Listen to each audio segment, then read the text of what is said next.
negara yang maju atau daerah yang maju adalah daerah yang memperhatikan gurunya.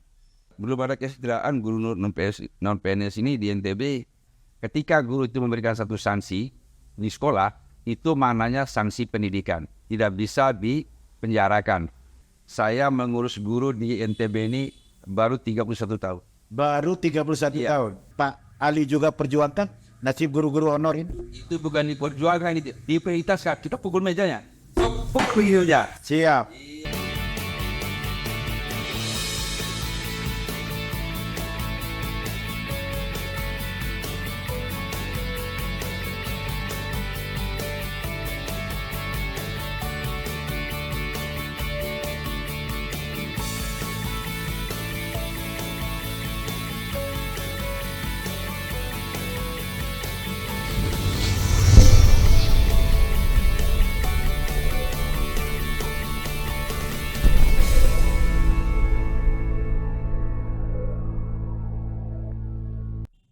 Pendidikan adalah salah satu tolak ukur kemajuan dan keberhasilan bangsa.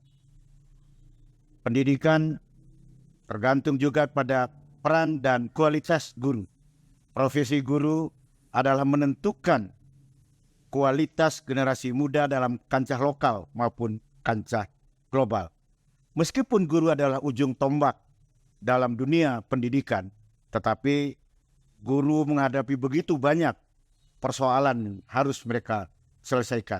Di sisi lain, kita memiliki wadah yang namanya PGRI, Persatuan Guru Republik Indonesia, untuk memperjuangkan dan meningkatkan tidak saja kualitasnya, tetapi juga kesejahteraannya. Sore hari ini saya kedatangan tamu istimewa, Bapak Haji Ali Rahim. Beliau adalah seorang guru, tokoh pendidikan, putra NTB yang sukses menjadi Sekretaris Jenderal PGRI. Assalamualaikum Pak Ali. Terima kasih sudah datang di channel Iwan Menyapa. Begini Pak Ali, seperti apa suka duka perjalanan Pak Ali 43 tahun sebagai seorang guru? Assalamualaikum warahmatullahi wabarakatuh. Ya. Kalau kita berbicara sebagai guru, sebagai profesi, sukanya itu saya menyatakan bahwa guru itu sebagai hobi saya. Saya jadikan tugas itu sebagai hobi. Iya. Dengan hobi, tugas tersebut akan saya cintai tugas itu. Sehingga cinta terhadap tugas, dengan demikian maka tugas itu dengan mudah dapat kita laksanakan dengan baik. Pak Ali Rahim melaksanakan profesi itu dengan cinta ya? Ya. Syukur Alhamdulillah. Saya agak masuk sedikit. Jumlah guru di NTB ini kurang lebih 94.000. Iya benar. Ya, 94.000, baik yang ada di Pulau Lombok maupun di Sumbawa. Tetapi kalau kita melihat lebih ke dalam, banyak sekali persoalan. Antara lain soal kuantitas atau jumlah guru. Kedua adalah soal kualitas. Ketiga adalah soal kompetensinya. Lalu pemerataan. Dan yang terakhir ini yang paling penting itu adalah soal kesejahteraan. Ya. Bagaimana Pak Ali melihat persoalan-persoalan itu dalam kacamata Pak Ali sebagai guru itu sendiri dan juga sebagai orang PGRI? Saya akan mengawali dengan menyatakan bahwa negara yang maju atau daerah yang maju adalah daerah yang memperhatikan gurunya. Karena guru tugas mulianya mencerdaskan kehidupan bangsa. Yang menjadi persoalan sangat ini tidak seimbangnya antara guru negeri dan non-PNS yang ada di Nusa Tenggara Barat ini. Iya. Itu kan PNS nggak sampai 40% dari jumlah 92.000 itu. Iya, iya. Maknanya bahwa pemerintah harus tegas dengan menambah jumlah PNS sebagai pengendali utama dalam dunia pendidikan. Sehingga gerakan pendidikan ini dapat terlaksana dengan baik dan dapat terukur dengan baik. Itulah yang kita hadapi saat ini tentang jumlahnya saja yang banyak. Namun itu ada dukungan secara sukarela. Guru-guru non-PNS yang ada di Nusa Tenggara Barat ini. Artinya secara jumlah justru keberhasilan pendidikan di NTB itu ditopang oleh guru-guru non-PNS Betul yang sekali. jumlahnya mungkin 60% dari Ya. 94.000. Benar sekali. Lalu kira-kira apa Pak Ali yang membuat guru yang non-PNS ini tetap bertahan pada profesinya? Padahal kalau dibandingkan dari tingkat kesejahteraannya kan jauh sekali. Malah mungkin gaji seorang guru yang non-ASN itu mungkin di bawah UMR ya. Ya. Apa yang membuat mereka itu bertahan? Kalau kita berbicara masa kesejahteraan, belum ada kesejahteraan guru non-PNS ini di NTB. Ya, Coba contoh sekarang guru SD. 1 bulan itu hanya menerima 150.000. Itu pun terima dalam 3 bulan. jadi 150.000 Iya, 1 bulan. 1 bulan diterima dalam triwulan. 3 bulan. Setelah dana bos itu keluar. Kalau guru itu SD, SMP. Sedangkan guru SMA, SMK dan SLB itu guru honornya dibayar 1 jam itu adalah 40.000. Jika dia mengajar 10 jam sebulan, maka dia hanya mendapatkan uang 400.000 1 bulan. Itu pun JJM-nya itu jumlah jam mengajar itu sekali 3 bulan juga dibayarkan. Jadi yang menjadi motivasi mereka terhadap ini adalah makna daripada semua pendidikan itu sendiri. Dia memahami karena di tempat kuliah sudah diberikan satu pemahaman bahwa guru adalah orang yang melaksanakan, orang mendidik, mengajar, melatih, dan merubah sikap. Inilah yang lebih kental, yang terdiri, yang dimiliki oleh teman-teman guru itu sendiri. Ditinjau daripada kesejahteraan, itu bekas kesejahteraan. Gaji bukan. Itu upah juga tidak masuk. Oleh karena itu maka seperti yang saya katakan tadi itu, negara maju, daerah maju, dunia pendidikan harus menjadi prioritas. Nah sekarang yang menjadi persoalan kita ketika adanya anggaran 20% yang dituangkan oleh pemerintah melalui APBN, ya itu sudah termasuk belanja langsung dan tidak langsung, termasuk gaji guru. Ini juga keanehan itu. Kita ingin dalam pendidikan itu pisah. Itu kan belanja tidak langsung namanya. Iya. 20% itu. Tapi akibatnya itu sehingga kegiatan-kegiatan pendidikan tidak berjalan dengan mulus. Ya, jadi sesungguhnya memang kalau bisa saya ambil kesimpulan bahwa masih banyak guru-guru kita ini yang bekerja lebih kepada pengabdian dan tanggung jawabnya terhadap profesinya sebagai seorang guru. Guru itu adalah tidak salah dikatakan sebagai pahlawan tanpa tanda jasa. Nah, lalu ada lagi persoalan-persoalan yang menyangkut sertifikasi misalnya. Ya, kalau kita berbicara sertifikasi itu kan satu kali gaji pokok. Ya. Ini merupakan satu hasil perjuangan yang panjang yang dilakukan oleh pengurus besar bersama pengurus provinsi se-Indonesia lamanya selama 6 tahun untuk kita bahas bagaimana menghasilkan produk undang-undang guru dan dosen itu. Di dalam itu maka turunlah peraturan pemerintah nomor 74/2008 tentang guru. Di dalam guru ada istilah sertifikasi. Iya. Nah, sertifikasi ini sebenarnya itu memberikan kesejahteraan kepada guru-guru kita. Alhamdulillah berjalan bagus, namun sistem rekrutmennya akhir-akhir ini menyimpang dari marwah undang-undang dan peraturan pemerintah. Dulu ketika guru sudah melaksanakan kegiatan belajar mengajar minimal mengabdi 5 tahun, sudah diundang untuk diklat selama 2 minggu. Sehingga dengan mereka dites, kemampuannya diberikan sertifikat. Sekarang ini adanya pendidikan profesi yang membutuhkan waktu sampai 6 bulan, ya. Harus ada seleksi. Ini menyimpan daripada itu semuanya. Sehingga bagian-bagian itu merumitkan guru. Itu merumitkan bagi guru-guru yang melaksanakan tugas di lapangan. Akhir-akhir, ya, gitu. Ya, artinya meskipun guru itu profesi yang begitu mulia dan dilaksanakan dengan pengabdian, ternyata juga apa yang diberikan oleh pemerintah pun belum terlaksana dengan sebaik-baiknya. Nah, saya masih seputar soal permasalahan guru. Ada pergeseran nilai yang saya lihat di tengah masyarakat. Sekarang sering sekali kita mendengar ada guru mengalami tindak kekerasan oleh orang tua murid. Yang dulu mungkin tidak pernah terjadi, ada orang tua yang melabrak guru karena anaknya dihukum. Bahkan, mohon maaf, ada murid yang menyiksa guru karena mungkin ditegur karena merokok sembarang tempat. Ini sesungguhnya persoalan apa menurut Pak Ali sebagai guru ketika ada pergeseran nilai dalam masyarakat memandang profesi guru ini? Seharusnya orang tua ketika menyerahkan anaknya ke sekolah pendaftaran itu sepenuhnya harus menyampaikan bahwa orang tua yang pertama di sekolah adalah guru.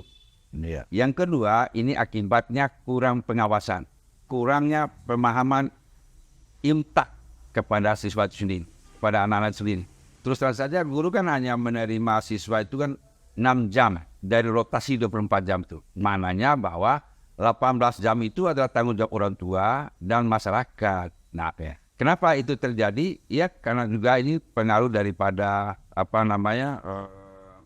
film Medsos yang dilihat sama anak-anak itu sendiri sehingga timbul satu tindakan yang di luar daripada ketentuan. Dan juga ini disebabkan juga oleh karena memang adanya undang-undang perlindungan anak. Sehingga ketika guru mengambil tindakan itu semalakama gitu. Sesungguhnya di dalam fatwa Mahkamah Agung itu pada 2016 menyatakan ketika guru itu memberikan satu sanksi di sekolah, itu maknanya sanksi pendidikan, tidak bisa dipenjarakan. Yang terjadi saat ini harus sedikit-sedikit orang tua melapor. Nah, dan sedikit-sedikit laporan orang tua itu menjadi hal yang membuat sikap guru-guru itu tidak stabil di sekolah. Pak Ali ini pernah menjadi ketua PGRI NTB, lalu menjadi corong NTB di level nasional, menjadi sekretaris jenderal PB PGRI. Seperti apa Pak Ali peran PGRI bagi guru-guru ini? Ya, saya mengurus guru di NTB ini baru 31 tahun. Baru 31 tahun. Ya. Itu terdiri dari sekretaris PG kecamatan, wakil sekretaris di kabupaten, sekretaris umum PG NTB 10 tahun, ketua PG NTB 11 tahun. Ya. Jadi berbagai persoalan dihadapi itu kami selalu menyelesaikan dengan cara kode etik guru yang ada. Jika ada guru yang berlanggar, maka kode itu yang kita pergunakan. Jadi tidak boleh pandang bulu, tidak boleh dipilah dan dipilih. Ya. Mana ketentuan berlaku, itulah cara kami untuk menyelesaikannya. Itu yang pertama. Yang kedua, bahwa saya alhamdulillah 7 Juli 2019 mendapatkan pengakuan dari hasil kongres yang dilaksanakan di Jakarta, yang dihadiri hampir 2.000, dan itu mendapatkan untuk suara itu ada 1.003 suara. Oleh peserta memilih saya selaku sekjen dengan suara 767 suara. Ya. Itu maknanya bahwa apa yang diperoleh itu adalah merupakan sebuah hasil perjuangan yang dilakukan selama menjalin kerjasama dengan teman pengurus provinsi saat kami sekretaris umum dan saat kami menjadi ketua. Jadi kolaborasi di situlah yang memaknai tampilnya saya selaku orang yang dipercaya untuk nomor 2 pengendali dunia pendidikan guru-guru yang ada di Indonesia. Ya baik. Apa yang membuat Pak Ali itu begitu tekun, sabar, karena mengurusi guru yang jumlahnya puluhan ribu ini kan tidak mudah. Ya. Oh ya, mulai mengurus guru di level kecamatan, kabupaten, provinsi 11 tahun dan sekarang di nasional. Apa yang membuat Pak Ali begitu menekuni dan cinta di dalam profesi atau menjadi pengurus PGRI? Ya. Sesuatu pekerjaan itu kalau diawali dengan kata cinta, maka sesuatu kegiatan akan mudah kita laksanakan. Kalau sudah kata cinta, segala sesuatu akan mengalami kemudahan. Dan sekaligus itu karena pengurus ini saling tukar informasi. Jadi di samping itu kita memberikan saling tukar informasi bagaimana perkembangan tentang pendidikan dari profesi ini, kita kolaborasi yang ada di daerah lain. Nah ini bagian-bagian yang kami lakukan sehingga merasa enjoy gitu untuk melaksanakan satu tingkat organisasi sebagai organisasi perjuangan, organisasi profesi, dan organisasi ketenagakerjaan yang ada di tata anggaran nasional rumah tangga daripada pengurus besar PGRI. Bicara sisi lain, Pak Ali sekarang kelihatannya sudah masuk ke kancah politik. Apa yang membuat Pak Ali Rahim selain sebagai sekjen PB PGRI lalu ingin masuk ke dunia politik. Lalu kira-kira ada proses yang bagaimana lah sehingga Pak Ali itu seolah-olah menjadi wakil PGRI untuk masuk. Bagaimana ceritanya itu Pak Ali? Pada saat Konferensi Kerja Nasional yang keempat yang dilaksanakan tanggal 13 sampai 16 Februari 2003 di Samarinda, Kalimantan Timur, yang dihadiri 514 pengurus PGRI Kabupaten Kota se-Indonesia Ya. dan 34 provinsi memutuskan menetapkan Saudara Sekretaris Jenderal Pengurus Besar PGRI Haji Ali Rahim ditetapkan sebagai calon DPR RI. Yang tujuan utamanya adalah memperjuangkan dunia pendidikan dan nasib guru secara nasional. Jadi Pak Ali ini masuk ke kancah politik menjadi calon anggota DPR RI ini adalah keputusan nasional Ya. dari seluruh pengurus PGRI seluruh Indonesia. Oh, luar biasa. Lalu apa harapan yang dititipkan oleh para guru melalui pengurus PGRI ini? Ya, harapan mereka itu agar dunia pendidikan ini dapat dikawal tentang kebijakan-kebijakan pemerintah, terutama sekali kaitannya bagaimana pemerataan dunia pendidikan guru yang ada di Indonesia. Terus saja untuk dimaklumi bahwa jumlah guru negeri sampai hari ini di Indonesia itu hanya 1.151.000 lebih. Ditambah dengan P3K ada 635.000. Jadi guru yang ada sekarang baru 1.600.000. Sementara kita butuh itu 3.200.000. Ya. Jadi masih kita butuh 1.600.000 lagi untuk mencukupi kekurangan guru. Ini salah satu peran saya nanti ketika sudah ada di level itu untuk memperjuangkan agar kebijakan-kebijakan pemerintah yang tidak berpihak kepada guru, kita harus memberikan masukan sehingga nanti jalan dunia pendidikan ini menjadi baik. Itu utamanya. Dan sekaligus bagaimana kita kemarin itu juga kita memperjuangkan agar hak-hak guru tetap menjadi milik guru. Terus terang saja nih Dewan, tunjangan jabatan kepala SD sekarang tiap bulan hanya 120.000. Tunjangan kepala SD 120.000. SMP 140. Seluruh Indonesia. Seluruh Indonesia. SMA 180.000. Ini merupakan satu hal yang luar biasa terhadap pemberian kepada guru-guru kita ini. Sementara kalau eselon 4 itu 1,3. Lalu kenapa ada perbedaan perlakuan dengan tenaga kita sebagai orang yang berjasa kehidupan mereka? Kan begini ceritanya. Saya akan berikan satu falsafah. Manusia dapat menjadi manusia apabila manusia dapat memanusiakan manusia. Siapa itu? Guru. Kalau filsafat ini dilirik dan dianalisa dengan tajam, itu meneteskan air mata bagi pengambil kebijakan. Untuk itulah saya akan kawal kebijakan-kebijakan ini. Memang teman-teman itu nanti akan berada di Komisi 10 jika Allah meridhoi ini. Kalau Pak Ali diberi amanah menjadi corong PGRI, corong NTB di Senayan, apa yang menjadi prioritas Pak Ali? Yang pertama saya bicara nasional dulu karena saya di wakil nasional. Ya, saya akan berjuangkan bagaimana mencukupi guru yang sudah ada. Yang kedua, bagaimana status P3K supaya sama dengan PNS. Sekarang alhamdulillah sudah berjuang, sudah ada melalui lahirnya revisi Undang-Undang ASN nomor 20 tahun 2023 dinyatakan bahwa P3K mempunyai hak yang sama dengan PNS. Salah satunya adalah mendapatkan gaji pensiun sampai dengan meninggal. Ini adalah merupakan bagian-bagian yang sudah kami perjuangkan. Namun di samping itu akan kami kawal. Petugas nanti secara nasional akan kawal. Khususnya yang ada di Nusa Tenggara Barat, sudah barang tentu kualitas mutu pendidikan akan kita perbaiki. Lebih tingkat lagi. Sehingga nanti harapan kita 2-3 tahun ke depan ini Nusa Tenggara Barat umumnya khususnya Pulau Sumbawa akan kita berikan satu pemahaman dan penguatan peningkatan kemampuan guru ya, sehingga guru berkualitas sehingga nanti di Pulau Sumbawa menjadi tempat studi banding bagi provinsi lain tetap perkembangan dunia pendidikan yang ada di Nusa Tenggara Barat. Ya, baik. Saya membaca bahwa persoalan guru di Pulau Sumbawa ini masih ribuan yang guru-guru honor yang menanti diangkat menjadi ASN. Apakah itu nanti akan Pak Ali juga perjuangkan nasib guru-guru honor ini? Itu bukan diperjuangkan, ini diprioritaskan. Kita pukul mejanya. Begitu aja. Siap. Iya, Baik Pak Ali. itu dia. Anggaran itu ada di Kementerian Keuangan. Ya. Kebijakan mungkin ada di Kementerian Pendidikan ya. Iya. Lalu anggaran juga ada di pemerintah daerah, provinsi maupun seperti apa Pak Ali atau PGRI ya, melakukan pendekatan kepada pemerintah untuk memperjuangkan yang tadi Pak Ali katakan itu. Ya, gini deh.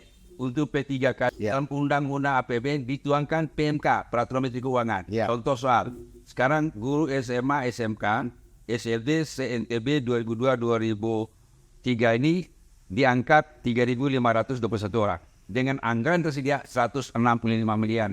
Nah sekarang bagaimana mereka punya anggaran? Yang punya kewenangan kita DPR tuh kita panggil menterian. Masuk di sini. Kan kita bilang begitu. Coba apa program dilakukan 2025 sekarang ini? Nah mereka sudah budget sudah ada deh. Tinggal lokasinya belum ada. Tinggal kita stabilo toh.